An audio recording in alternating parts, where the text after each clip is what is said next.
Boss ఏంటి దాసు? ఏం కూరలు వండమంటారు సార్? ఏం వండుదాం అనుకుంటున్నా? ఏమనుకుంటామండి, మటను, చికెన్, ఫిష్, ఫ్రాన్స్, పిట్ట మాంసం. అవేం వద్దు. ఆహా. మరి ఏం వండమంటారు సార్?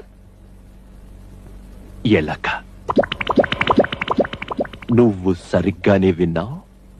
ఎలక వండు. ఎలక వండి నువ్వు తిను. ఎలక వండి నేను తినాలా? ఎంత బ్రిలియంట్ ఐడియాస్ వస్తున్నాయిరా నీకు. నువ్వు అసలు ఏ నక్షత్రంలో పుట్టావురా నువ్వు?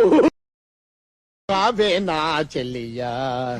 రాధా, ఇదేంటి ఏడుస్తున్నావు? ఉప్మా చేశానండి. ఉప్మా చేస్తే ఏడుపేందుకే? ఉప్మా చాలా బాగా కుదిరిందండి. బాగా కుదిరితే సంతోషించాలి గానీ అలా ఎక్కిలెక్కలు పెట్టి ఏడుస్తావంటే వెర్రి మొహం. అతడికి ఉప్మా అంటే చాలా ఇష్టం అండి.